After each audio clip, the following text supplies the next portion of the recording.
The following program may have harsh or offensive language and may include some vulgarity. It may not be suitable for some audiences. On second thought, it will absolutely include harsh and offensive language and is definitely not suitable for the sensitive. Proceed with caution. Hello, everybody. Welcome back to That Girl Said, episode 7. It's with me, your girl Marlo J. Check out my website, thatgirlsaid.com. Follow me on all social media at Marlo J. Facebook, Twitter, Instagram. Follow the show at that_girl_said on Instagram. And if you have any questions, comments, rocks to be thrown, you can email those at whatthatgirlsaid@gmail.com. If you have something you want me to talk about, you need advice on something. I do not pretend to be the best at my life and running my life, but I give great advice that I most of the time won't take myself. But anyway, so what? I give great advice nonetheless. Anyway, in this episode, we will be talking about drug smuggling, flight attendants, Cat Williams, and the People versus O.J. Simpson. And, of course, the word of the day. Before that, I just want to talk a little bit about, I had a dream this week, and it was kind of crazy. It was like a bunch of stuff that didn't seem to make sense. And I'm not going to get into what it was because then I'd sound crazy to y'all. So I'm just gonna say and ask the question: does anybody have like a dream book that they can recommend? Like, because I want to be able to figure out what all this stuff means, and if it's supposed to be giving me clues or something to what I'm supposed to be doing, or I don't know, maybe it's like my ancestors trying to get to me and talk to me through my dreams, my subconscious is more awakened. I don't know. But I want to be able to determine what these dreams may mean. I know that they're not all, scientific and everything, but that what they could mean or what I should be paying attention to or whatever, or cautious of. But this past weekend, I went to Atlanta for the second time, but the first time I was there for kind of work. I didn't really hang out much. I did a little hanging out, but not really. But this time, when I tell you we got it in, honey. We got it in. We went to like 2-3 parties a day, and I was only there for 3 days. So, when I got back, I was exhausted. But the crazy thing is that two things that I didn't expect that happened. One, I thought that all the nightclubs would be like stripper clubs. Like there'd be strippers everywhere or whatever. I don't know why I thought that that's just the culture of Atlanta, and that all the nightclubs were stripper clubs or gentlemen clubs. And no, that wasn't the case at all. I didn't go to one stripper club. Not one. But I feel like I need to do that when I come back. But anyway.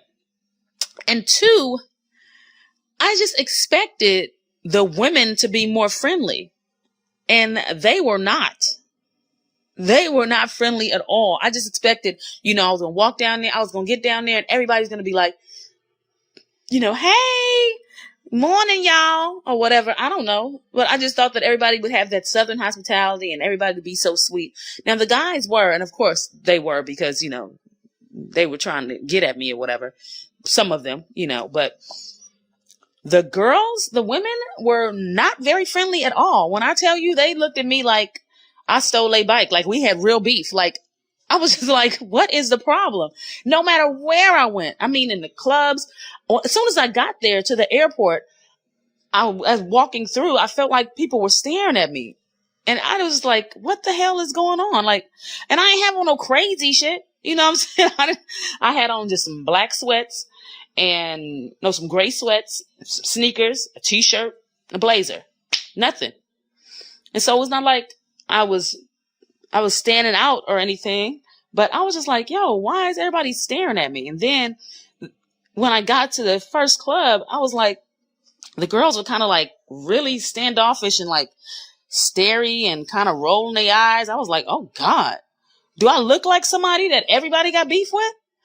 Like, do I have a doppelganger in Atlanta that done stole everybody's bike or kicked everybody's cat? I don't know. Like, I'm just saying, what's the problem?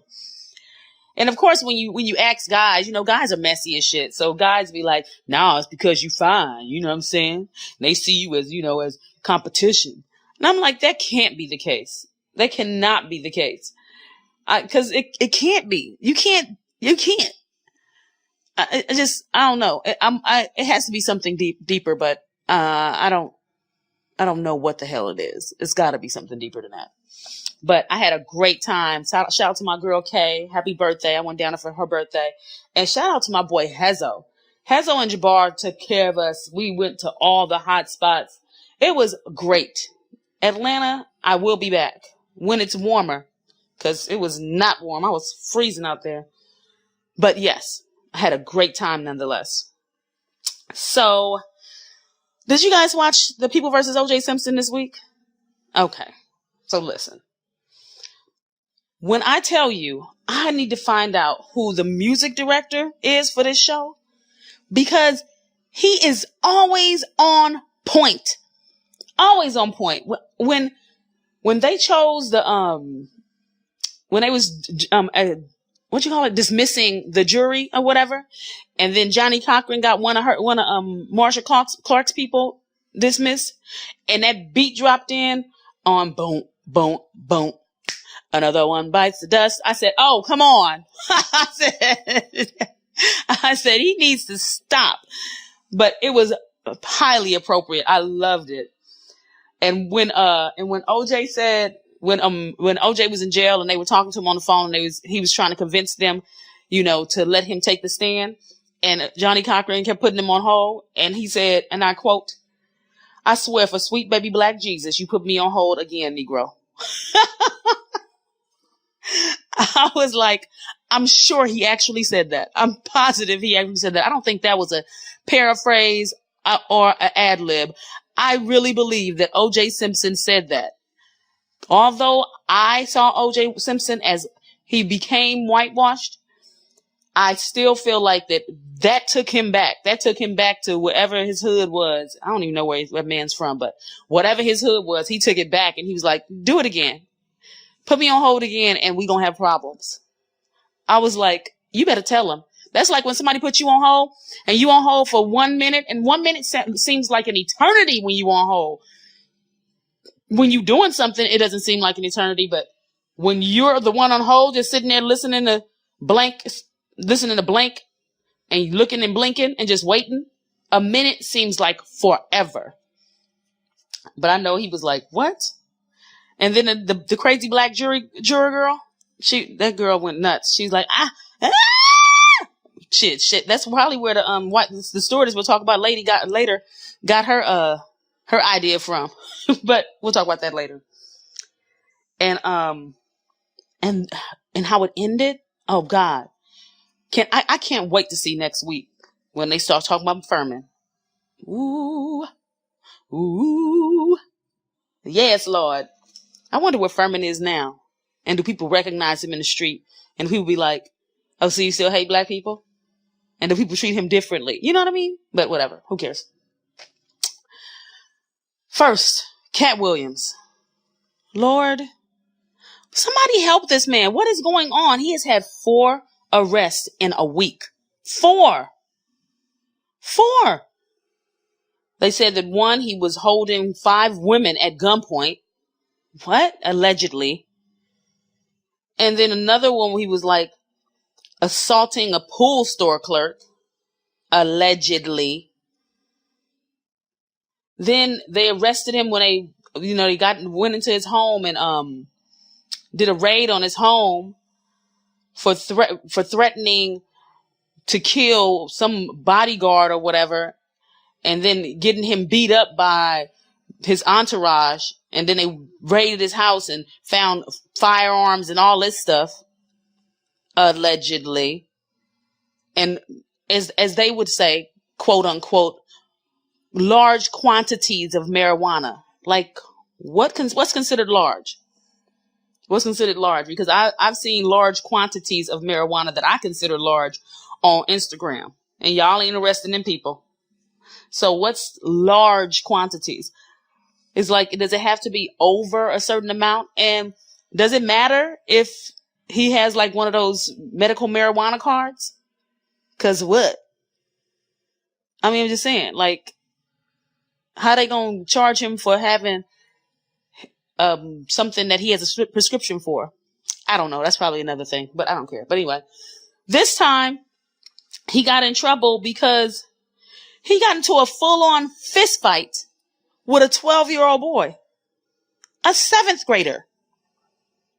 Now, he said that he was provoked, that the 12-year-old boy kept on talking mess to him and he kept on da-da-da-da-da. But the video I saw was that he threw the first punch.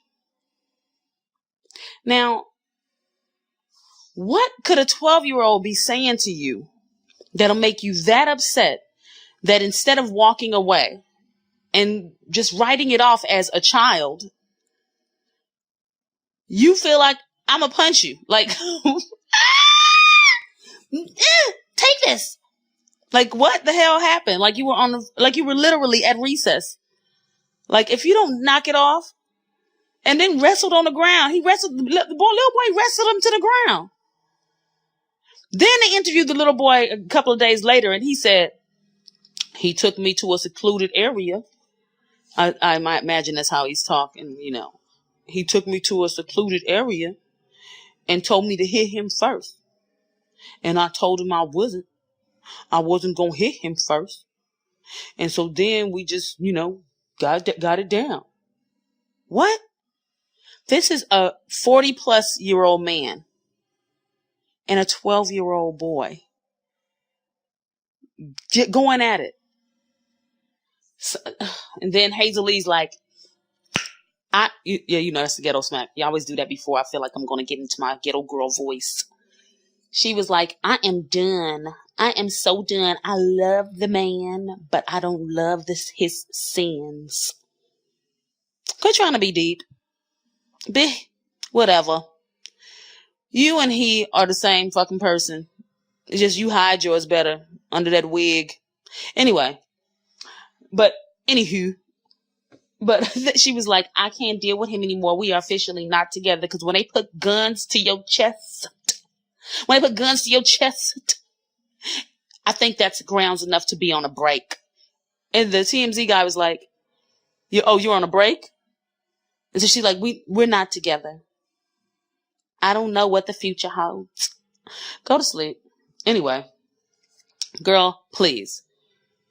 You and he, I don't know what the hell's up with Cat Williams and attacking people. Like, I saw a video a couple of weeks ago where he was on stage, I want to say with like Benny Siegel or something, and ran and tackled him. Like, what was that about? Like, what goes on in your head that says, you know what I'm going to do? You know what I'm going to do? To show him love and give him his car that I bought him tomorrow. I'm going to get a running start, hurdle over this speaker, and grapple hug him. Like, really? Like, who says, yeah, that's a great idea. That's what you should do. There's something in your head that should say, maybe I shouldn't. Maybe I shouldn't grapple hug this grown man. Maybe I shouldn't grapple hug this grown man with the chance that I might tackle him or make him feel like I'm trying to assault him and he might low-key kill me. He might because him crazy anyway. And he's a hood nigga. I don't know if he grappled Benny Siegel, but I know it was something to the effect of that type of person. I know he was in Philly, and then the next day gave him a Batmobile. I was just like, oh God, it's too much. This is just too much. I need Cat Williams to write down his thoughts. I need him to write down his thoughts so we can all just watch the process of how he processes and justifies his actions. I just need, because maybe we just don't understand, because you know, they say we only use like 15% of our brain power. Maybe he's a fucking genius. Maybe he's a genius and we just not there yet. So I need him to write down his thoughts, and so that we can all be on the same page. Cat, Jesus. Lord. Maybe it's in his hair. Maybe just go ahead and cut off the hair. Just cut it off. Get a fade. Do that. Yeah, I think that'll help. Maybe if you feel like you look normal, you'll act normal. I don't know. Whatever. Anyway, moving on. Did anybody hear about that JetBlue flight attendant that got caught with 70 pounds of powder cocaine? Yeah. If you didn't, let me update you. Let me tell you what had happened. So here she is. That's her whistling, no cares in the world, walking through the airport to get on her flight.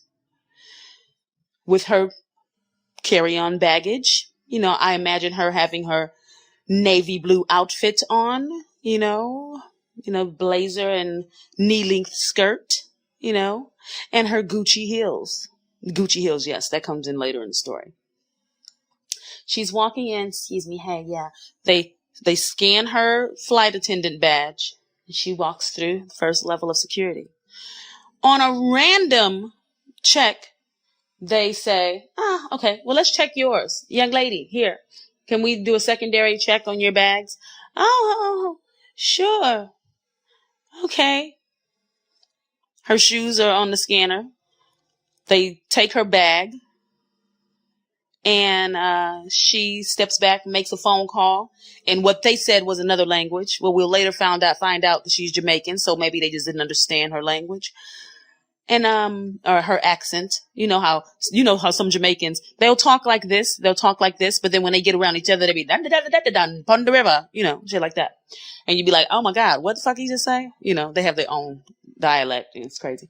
But anyway, so she makes the phone call and then takes off running out of the airport barefoot. And I imagine everybody just looking at her like, what are you doing? But nobody stopped her. Nobody stopped her. Nobody tried to, tell her to stop running like they do when you're running by the swimming pool. Nobody did. She just sprinted out of the damn airport. So I know this is in LAX. So in LAX, when you get to the security, the TSA security, that's nowhere near the entrance of the actual airport. So you got a little ways to run to get out of the airport. My question is, so she sprinted out of the airport. Where did she go? Because they didn't find her. Where did she go? Was there a car waiting?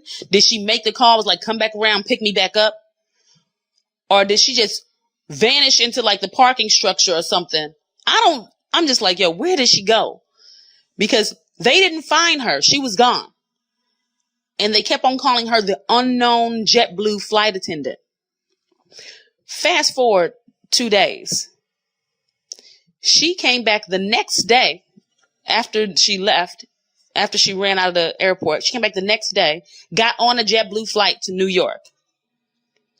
Went back into the airport, got on a JetBlue flight to New York. She gets on the flight to New York. A day later, after she arrives, she surrendered herself to the police, the New York Police Department. What do they find out about her? She's a former fucking track star for NYU, which is fitting, right? She's a former track star for NYU and a former Miss Jamaica. What? Yeah. Yeah, this girl is no joke. No joke. I was like, yeah, okay. Which brings me to the word of the day. The word of the day is supplanted.